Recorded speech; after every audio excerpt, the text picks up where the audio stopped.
Right, ఒకసారి షేక్ బాజీ గారి దగ్గరికి వెళ్దాం.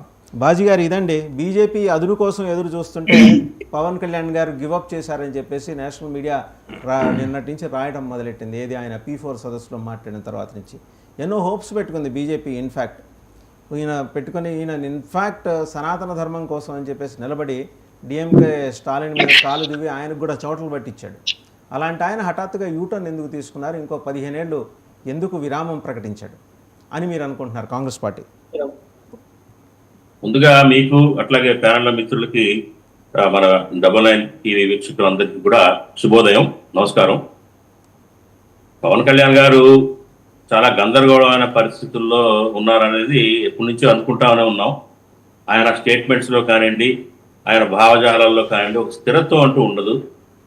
ఒక 10 రోజుల క్రితం మాట్లాడింది 10 రోజుల తర్వాత గుర్తుండదు ఆయనకి, మరి ఇంకో రకంగా మాట్లాడతాడు. అది చూస్తానే మనం అందరికీ అర్థమైంది.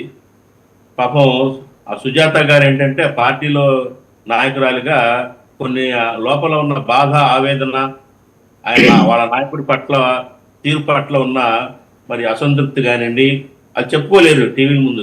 అందుకని ఆవిడ దబాయిస్తా ఉన్నారులే కానివ్వండి, ఆయన విధానం టోటల్ గా మారింది, ఆయన పద్ధతి మారింది. పవన్ కళ్యాణ్ గారు అసలు ఆయన ఎప్పుడు ఏ రకంగా ప్రవర్తిస్తారో, ఎప్పుడు ఏ టర్న్ తీసుకుంటారో ఎవరికి అర్థం కాదు. అనూహ్యమైన స్థితి, అనూహ్యమైన రాజకీయం ఆయన.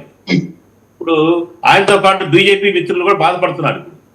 యాక్చువల్గా బీజేపీ, మీరు అన్నట్లుగా బీజేపీ ఆశిస్తుంది ఏంటంటే వచ్చే 29 ఎలక్షన్స్ లో మరి పవన్ కళ్యాణ్ గారినే ఒక తుర్పు మొక్క పెట్టి రాష్ట్రంలో మరి టీడీపీని పక్కన పడేసి అధికారంలోకి రావాలి అని అంతర్లీనంగా ఒక వ్యూహాన్ని బీజేపీ రచిస్తుంటే, దానికి భిన్నంగా మరి పవన్ కళ్యాణ్ గారు అయితే చంద్రబాబు నాయుడు గారే 15 ఏళ్ళు సీఎం, ఆయనే సమర్థవంతుడు, మనకు చేత కాదు, ఆయన చాలా అనుభవజ్ఞుడు, ఆయన దగ్గర నుంచి చాలా నేర్చుకోవాలి, ఇలాంటివన్నీ మాట్లాడుతుంటే జన సైనికులు మాత్రమే కాదు బీజేపీ శ్రేణులు కూడా కలవరపడుతున్నాయి.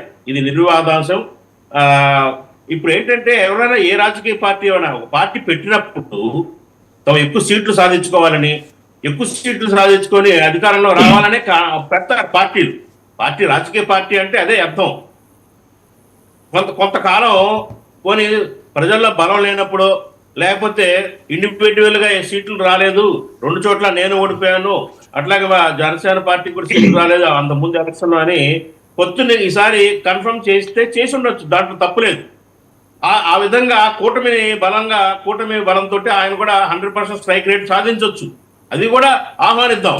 కానీ రాబోయే రోజుల్లో కూడా మరి ఇలాగే ఉంటాం మేము, మరి వేరే పార్టీని అధికారంలో తేటానికి మేము ఒక దీనిలాగా పనిచేస్తాము, ఆయుధంలాగా, మా పరిస్థితి ఇంతే అన్నట్లు మాట్లాడుతుంటే అందరికీ ఏదో వినటానికి కంఫర్ట్గా లేదు. అది ఇంకా జన సైనికులు అయితే చాలా బాధపడతా ఉన్నారు, ఆవేదన పడుతున్నారు. మా నాయకుడు ఏంటి ఇలా మాట్లాడుతున్నాడు, మేము అధికారంలోకి ఆయన్ని చూడాలనుకున్నాము, ముఖ్యమంత్రిగా చూడాలనుకున్నాము అని చాలా బాధపడతా ఉన్నారండి జన సైనికులు.